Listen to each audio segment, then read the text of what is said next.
Hello, students. Welcome to another session in science, and we will continue with our discussion of nutrition in plants.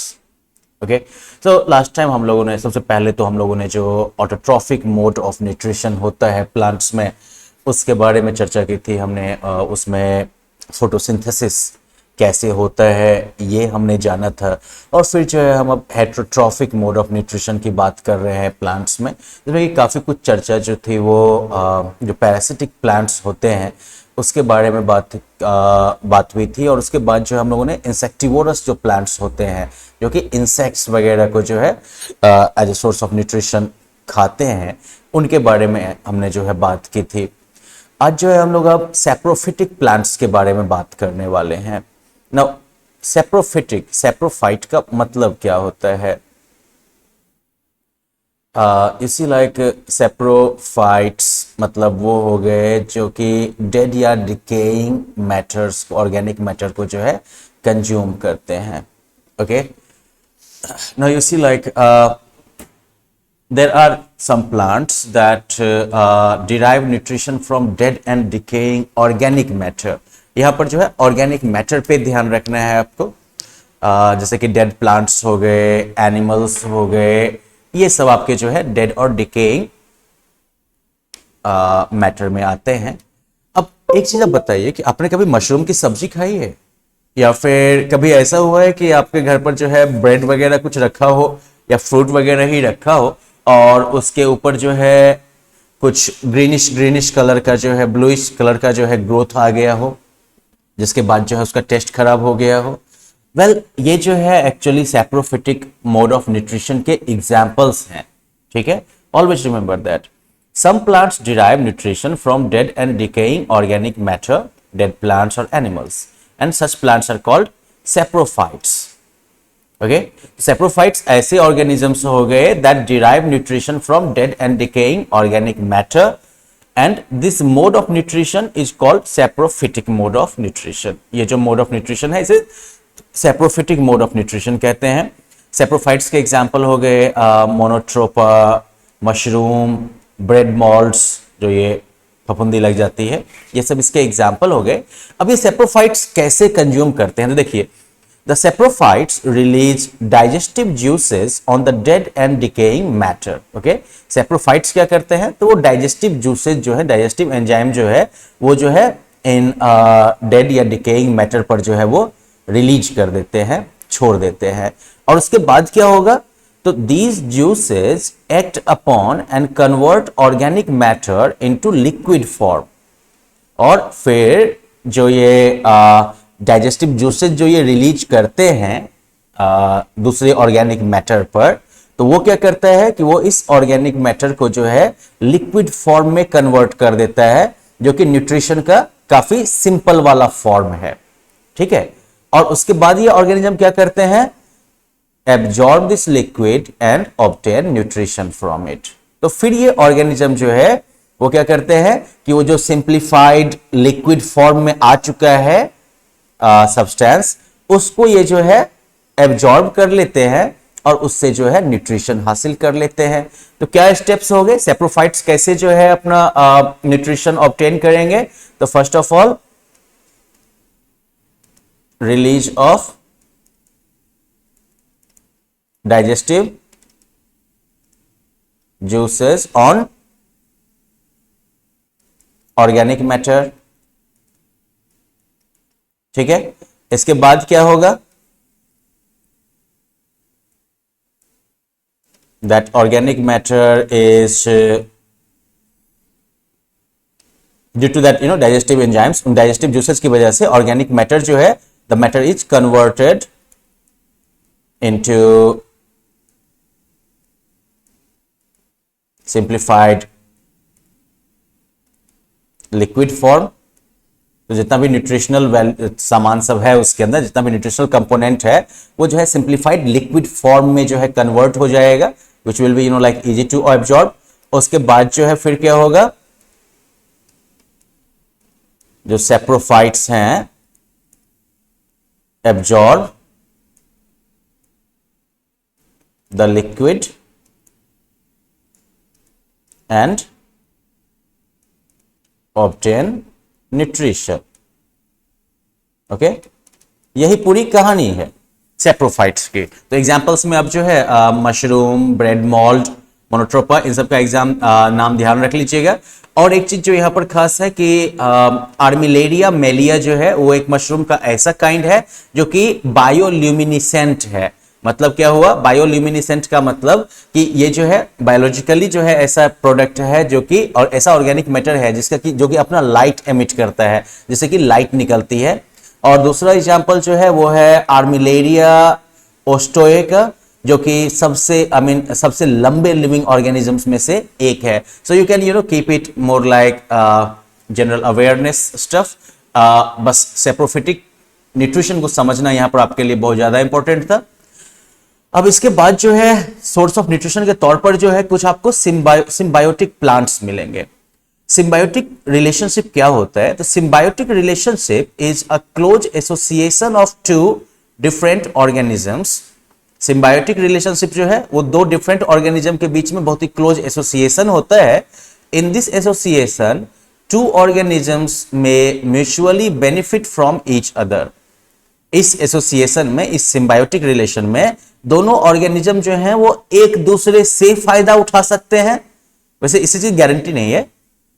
They actually get nourishment from each other. वो जो है एक दूसरे से कुछ ना कुछ न्यूट्रिशनल वैल्यू जो है वो अचीव करते हैं। एक एग्जाम्पल जो इसका है वो है आपका लाइकेंस का। An example of such a relationship is lichen, which is an association between algae and fungi। अब यहां पर देखो क्या होता है कि algae being an autotroph synthesizes food। ठीक है, algae जो है वो ऑटोट्रॉफ है, तो वो जो है फोटोसिंथेसिस के थ्रू जो है फूड सिंथेसाइज करेगा। दूसरी तरफ fungi being a saprophytic absorb water and minerals and supply to the algal partner along with the shelter। दूसरी तरफ फंजाई जो है वो सैप्रोफिटिक है, तो वो जो है वाटर एब्जॉर्ब करता है सरफेस से और मिनरल्स जो कि वो एल्जे को जो है ट्रांसफर कर देता है। और दूसरी तरफ जो है वो जो है एल्जे को जो है अपने ऊपर ग्रो करने की जगह भी देता है। तो इस तरह से दोनों का फायदा हो गया ना कि एल्जे ने जो है फोटोसिंथेसिस के थ्रू जो फूड सिंथेसाइज किया वो फंजाई के काम आ जाएगा, और फंजाई ने जो वाटर और मिनरल्स वगैरह एब्जॉर्ब किया वो उसने एल्जे को दे दिया जो कि वो फोटोसिंथेसिस में यूज करेगा, और दोनों की गाड़ी चल रही है। इसके अलावा जो है सिम्बायोटिक एसोसिएशन जो होता है ये सॉइल के रिप्लेनिशमेंट में भी रोल प्ले करता है। ये जो सिम्बायोटिक एसोसिएशन है या symbiotic relation based mode of nutrition है, ये हमारे फार्मर्स के लिए भी काफी हेल्पफुल है। Okay, symbiotic association is extremely helpful for the farmers. कैसे? तो देखो, soil provides many minerals to the plants जैसे कि phosphorus, potassium and nitrogen. Now among all the nutrients, nitrogen is very important for the growth of the plant as well as for the synthesis of proteins. अब जितने भी ये nutrients हैं जैसे कि phosphorus, potassium, nitrogen, इनमें से nitrogen जो है वो बहुत ही इंपॉर्टेंट है प्लांट की ग्रोथ के लिए, साथ ही साथ प्लांट के अंदर जो प्रोटीन सिंथेसाइज होगा उसके लिए। अब देखिए, पिछली क्लासेस से आपको एक आइडिया तो है कि बॉडी बिल्डिंग न्यूट्रिएंट जो है वो प्रोटीन ही है। तो मतलब बॉडी के अंदर कुछ भी कंस्ट्रक्शन वर्क अगर होगा, कुछ भी अगर बनेगा, तो बनने के लिए जो है प्रोटीन जो है वो आपको जो है चाहिए ही चाहिए। तो हम इंसान क्या करते हैं, तो हम जो है प्रोटीन रिच डाइट लेते हैं, right, like eggs, milk, meat, pulses and so forth, right. अब प्लांट तो बेचारे खुद से खाना बनाते हैं ना, तो वो कैसे जो है उनको कैसे मिलेगा ये प्रोटीन का सोर्स, कैसे उनके लिए क्या होगा? तो वो जो है प्रोटीन भी अपना खुद से बनाते हैं, और उसके लिए उन्हें जो है नाइट्रोजन का यूज करना पड़ता है। प्रॉब्लम क्या है कि प्लांट सीधा एटमॉस्फेयर वाला नाइट्रोजन यूज नहीं कर सकते हैं। हमारे एटमॉस्फेयर में ढेर सारा नाइट्रोजन है, मोर देन 70% जो है नाइट्रोजन ही मौजूद है, लेकिन प्लांट्स जो है वो उसका यूज नहीं कर सकते। ठीक है, plants can not utilise the atmospheric nitrogen. तो अब उनको कैसा नाइट्रोजन चाहिए? तो उनको जो है नाइट्रोजन जो है वो इस फॉर्म में कन्वर्टेड चाहिए कि वो जो है वाटर में घुल सके, ताकि प्लांट जो है वो अपने रूट्स के रास्ते से जो है वाटर के साथ ही इस नाइट्रोजन को जो है एब्जॉर्ब कर सके। ये कंडीशन है। तो अब कैसे जो है जमीन में आके मिलेगा वो नाइट्रोजन, एटमॉस्फेरिक नाइट्रोजन जो है वो मिट्टी में कैसे मिलेगा फिर, वो भी वाटर सॉल्युबल फॉर्म में। तो यहां पर जो है एक सिम्बायोटिक एसोसिएशन बेस्ड जो एक तरीका है या प्रोसेस है वो काफी काम आता है। Certain microbes such as rhizobium can convert atmospheric nitrogen into a form that can be easily used by plants. कुछ माइक्रोब्स जैसे कि राइजोबियम वगैरह ये जो है एटमॉस्फेयर वाले नाइट्रोजन को ऐसे फॉर्म में बदल सकते हैं जो कि प्लांट्स इजीली यूज कर सकते हैं। अब ये जो बैक्टीरियम है rhizobium, it gets associated with the roots of leguminous plants such as peas, beans and gram. ये जो बैक्टीरियम है ये क्या करता है, तो जो ये दलहन वाली फसलें होती है ना जैसे कि मटर, बीन्स, चना वगैरह सब, तो उनके रूट्स में जो है ये मौजूद होते हैं। ठीक है, अब इनके बीच में क्या है सिम्बायोटिक रिलेशन, तो ये देखो, the plant provides food and shelter to the bacterium. क्योंकि ये प्लांट के रूट के साथ चिपके रहते हैं तो रहने की जगह मिल गई इन बैक्टीरिया को, साथ ही साथ जो है प्लांट जो है वो तो फूड बना ही रहा है ना, तो वो जो न्यूट्रिशन तैयार कर रहा है, वो जो फूड तैयार कर रहा है, तो उसमें से जो है वो बैक्टीरिया को भी जो है न्यूट्रिशन प्रोवाइड कर देता है। बदले में राइजोबियम क्या करता है, तो rhizobium fixes nitrogen for the plant and thus helps in replenishing the nutrient in the soil.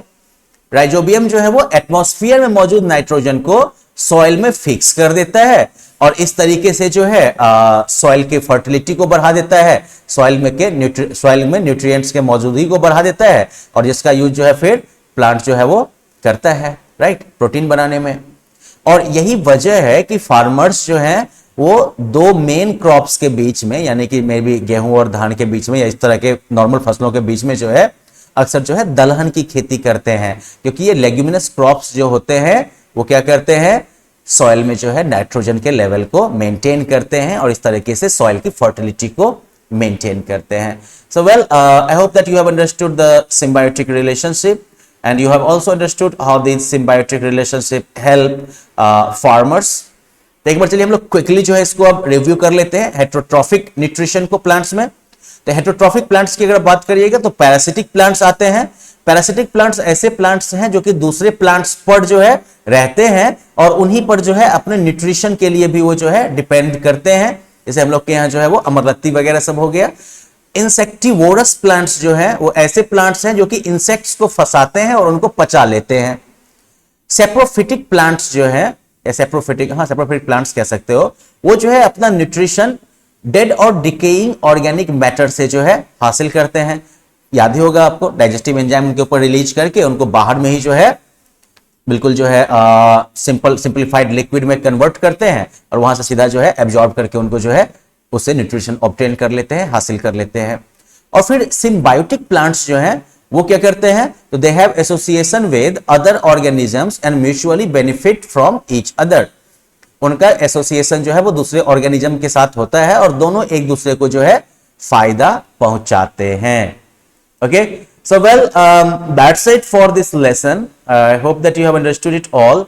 Now you have got lots of practice questions at the end of it, just to check कि आपने कितना समझ लिया है. So your job will be to finish all this task and then we may check out some of the activity sections. Okay, तो देखेंगे इसको हम अगले सेशन में. Okay, bye bye.